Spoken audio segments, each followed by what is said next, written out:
This is the interviewer. In the documentary, you're brutally honest on Sanders. This is a direct quote from the documentary. He was in Congress for years.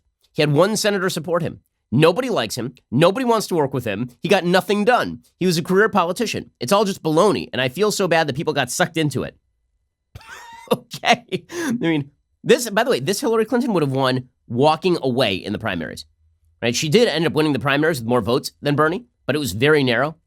This Hillary Clinton, who basically just dismissed Bernie as a know-nothing communist, would have done much better in the primaries than she actually did. Instead, she sort of tut-tutted Bernie all the way to the finish line. And as we have learned in the game of American politics, this is actually not a smart strategy. People did this with Donald Trump in 2016. They sort of patted him on the back all the way until he won the nomination.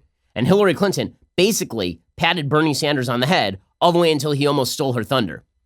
But here are her real feelings, which is that Bernie's a useless commie. Which is correct. Bernie is a useless commie. If Hillary Clinton had said this about Bernie Sanders during the primaries, I would have been there applauding, because this is exactly right. He was in Congress for years. He doesn't have his name on one significant piece of legislation. He sat outside the Democratic Party and did nothing for 40 years while taking taxpayer dollars and then proclaiming himself pure of heart while literally accomplishing zero things and being wrong about all of them. So they ask her, does that assessment still hold? And she says, yes, it does. And here, this is the best part. The Hollywood Reporter says, if he gets the nomination, will you endorse and campaign for him? Now remember, the rip on Bernie had been that if Bernie did not get the nomination, then he and his Bernie bros would walk. But here is Hillary Clinton basically ripping the scab off, right? If he gets the nomination, will you endorse and campaign for him? Quote, I'm not going to go there yet. We're still in a very vigorous primary season. I will say, however, that it's not only him, it's the culture around him. It's his leadership team. So she's not just going after Bernie. She's going after everybody around Bernie. His leadership team. She's going after the Bernie bros. She's going after his entire constituency base. Okay, and if Joe Biden, who is the hand-picked Hillary Clinton successor, is the person who wins the nomination, you think maybe some of the Bernie bros are going to remember that Hillary Clinton and Team Obama stood aside while Hillary Clinton just savaged Bernie Sanders and his entire band of merry commie supporters?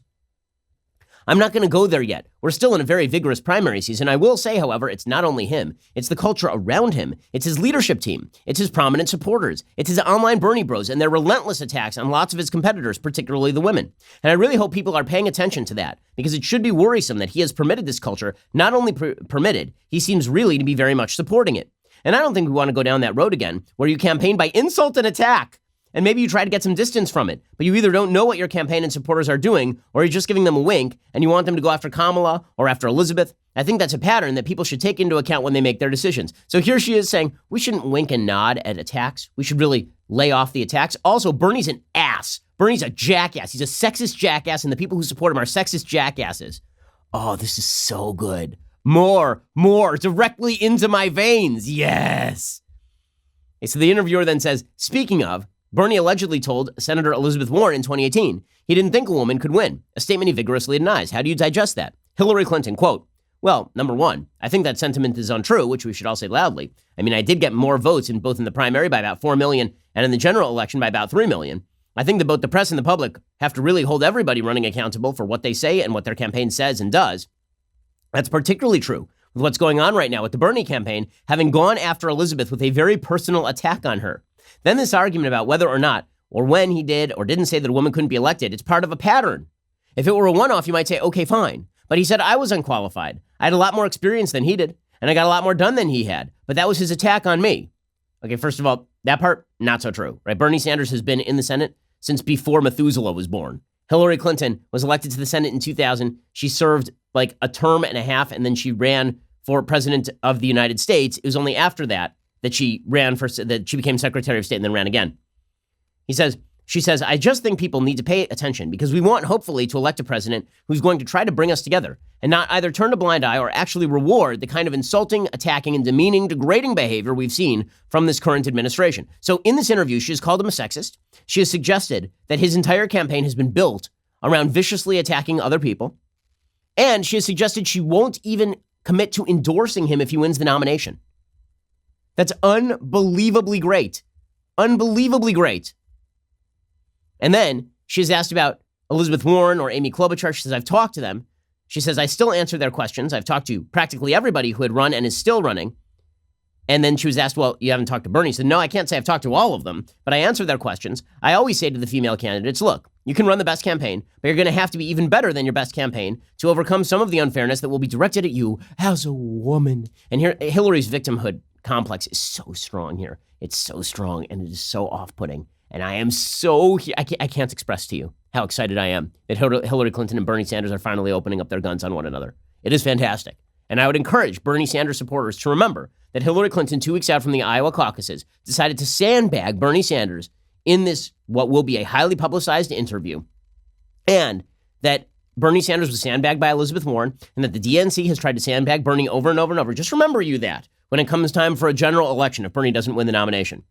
Hillary says, whoever gets the nomination, you've got to deal with the structural challenges that the Republicans and their allies have put in the way. So that means you've got to deal with voter suppression because they'll steal votes or they'll prevent votes from happening. Remember that time that all of Hillary's supporters were like, Trump won't accept election results? Yeah, Hillary doesn't sound like she is really up for accepting election results. She says they're now trying to purge voters so they can try to limit the electorate, which of course there's no evidence for. You've got to deal with the theft of your personal information, particularly your emails. Okay, lady, you're the one who put your private emails on a server that was not protected. That would have been you. That was a crime. The fact that James Comey did not charge it as a crime does not mean that it was not a crime. It was indeed a crime. She says, I say to them, if your emails haven't been stolen yet, they will be. Look what the Russians just did, hacking into that Ukrainian oil company to try to dig up something or make something up about Joe Biden's son, Hunter. Then you've got to worry about the propaganda, the fake news, the made-up stories. Now you have the additional worry of the deep fakes and people putting words in your mouth. I've tried to tell all the candidates the same thing, but with the women, I say, you're probably not going to be treated fairly. Don't let it knock you off stride. And then she talks about Elizabeth Warren, and we'll get to Hillary Clinton's words on Elizabeth Warren because Hillary is definitely in the Warren camp. But this is just, it's astonishing, and it's great, and it's so true. Okay, what she's saying about Bernie is true, and Bernie says about her is true, and it's all true. It's all true. It's what I said about the 2016 Republican primaries. All the bad stuff they're saying about each other is true. All the good stuff they say is probably not, right? The same thing is true among these Democrats. I hope you enjoyed that clip from The Ben Shapiro Show. If you did, go ahead and hit the subscribe button so you stay up to date on all of our future content.